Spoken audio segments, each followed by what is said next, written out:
A causa del nuevo coronavirus, el mundo está comenzando a implementar las campañas de vacunación más grandes de la historia.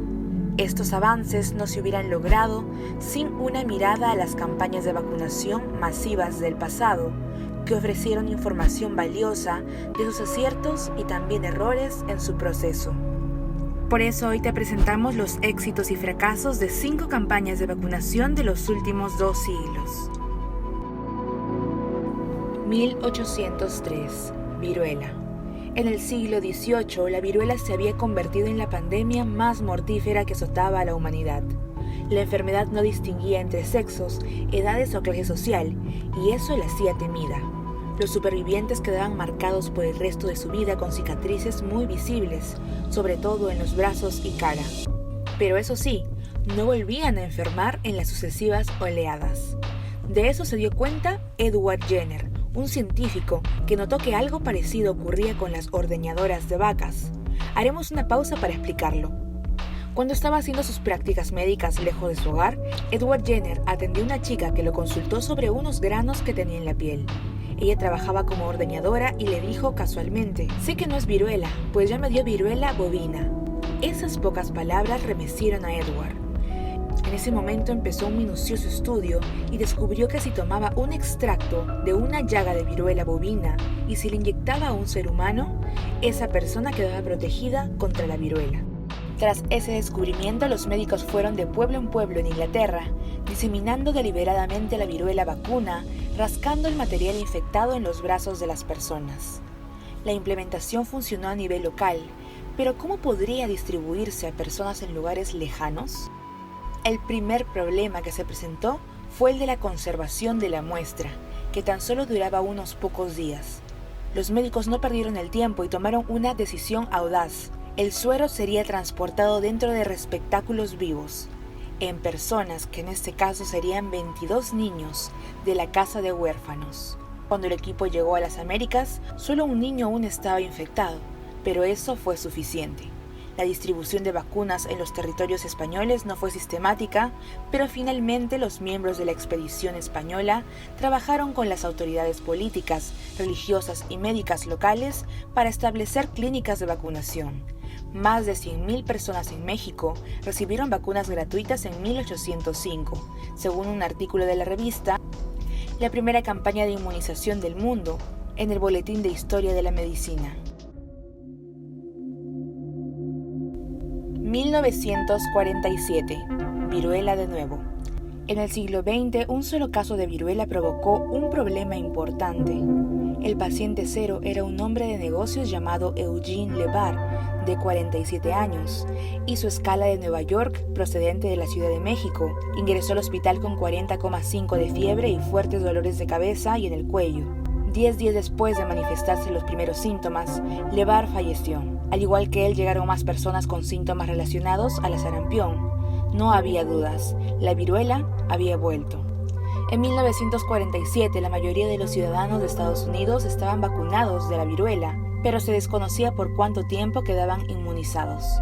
Sumado a eso, se venía un multitudinario desfile de Pascua que congregaría a miles de personas en un escenario de pesadilla para cualquier responsable de salud pública. Israel Weinstein, encargado de salud, acudió a las radios para transmitir su mensaje. Lo hizo con claridad y transparencia. Carteles de toda la ciudad advirtieron: asegúrate, cuídate, vacúnate. El lanzamiento fue rápido y bien orquestado. Los voluntarios y los proveedores de atención médica profesionales fueron a las escuelas para entregar vacunas a los estudiantes. En ese momento el público tenía una gran fe en la comunidad médica y el movimiento moderno contra la vacunación apenas existía. En menos de un mes se vacunaron más de 6 millones de neoyorquinos y la ciudad terminó registrando solo 12 infecciones y 2 muertes. 1955. Polio. El 12 de abril de 1955, el gobierno de los Estados Unidos autorizó la primera vacuna contra la poliomielitis creada por el Dr. Jonas Salk, después de que los científicos anunciaran que tenía una efectividad del 80 al 90%. La campaña constaba con una vacuna intramuscular en el brazo, pero también desarrollaron una vacuna vía oral que se suministraba a los niños en un terrón de azúcar. Felices con los resultados, se autorizó su producción a granel para llevar a cabo una campaña de inmunización masiva. Pero poco después, el programa se suspendió luego de que se informaran 5 casos de niños que habían contraído polio en los brazos donde recibieron la vacuna en lugar de en las piernas, que era más típico de la enfermedad. La vacuna de Kater fue retirada inmediatamente. Los análisis detectaron que 2 grupos de producción poseían poliovirus vivos de hasta 120.000 dosis. Kater, como otros, había usado la cepa más agresiva para fabricar la vacuna, pero al aplicar filtros defectuosos, falló el momento de separar el virus del tejido de los monos en el que se cultivaban. Este tejido podía contener moléculas activas del virus. 40.000 niños desarrollaron poliomielitis abortiva.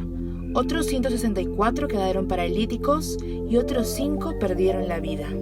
El llamado incidente Kater fue considerado el peor desastre biológico de la historia de Estados Unidos. Tras la retirada de la vacuna, se revisaron minuciosamente las garantías de fabricación del resto de los laboratorios y un mes más tarde se reanudó el programa de vacunación. La enfermedad quedó erradicada en ese país en 1979. En aquella época no existía lo que se conoce hoy como requisitos de consistencia, es decir, no era obligatorio producir un lote mínimo de vacunas que pasaran las pruebas de seguridad. 1976, gripe porcina. Un soldado del ejército de Fort Dix, Nueva Jersey, había muerto en un tipo de gripe porcina que era genéticamente similar al virus que causó el brote de influenza mortal a partir de 1918. El presidente Gerald Ford actuó rápidamente y el Congreso compró 200 millones de dosis de vacunas para distribuirlos sin costo a través de agencias estatales de salud. Pero la campaña tuvo un comienzo difícil, después de que varias personas murieran poco después de recibir inyecciones. 2 meses después surgieron informes de que algunos receptores de la vacuna desarrollaron el síndrome de Guillain-Barré, una rara afección neurológica en la que el sistema inmunológico del cuerpo ataca a los nervios. Se detuvieron las vacunas. Al final, el virus no se detectó fuera del soldado del ejército, que resultó ser la única muerte conocida por el virus. 2009, H1N1. Atacó en la primavera de 2009, no en la temporada de influencia típica. A fines de verano estaba claro que el virus causaba menos muertes que muchas cepas de gripe estacional y que algunos de los primeros informes de México habían sido exagerados. Esa fue una de las principales razones por las que muchos estadounidenses evitaron la vacuna contra la gripe cuando estuvo lista en otoño. El virus H1N1 era duro para los niños y los adultos jóvenes y parecía tener una tasa de mortalidad desproporcionadamente alta entre las mujeres embarazadas. Por estos factores, los primeros grupos en vacunarse, después de los trabajadores de salud, fueron las personas con mayor riesgo de complicaciones, las mujeres embarazadas y los niños. El último grupo que fue elegible para la vacuna fue el de personas sanas mayores de 65 años, que tenían menos probabilidades de contraerla porque parecían haber tenido cierta resistencia. El siguiente informe parte del reportaje elaborado del diario The New York Times escrito por Jenny Gross.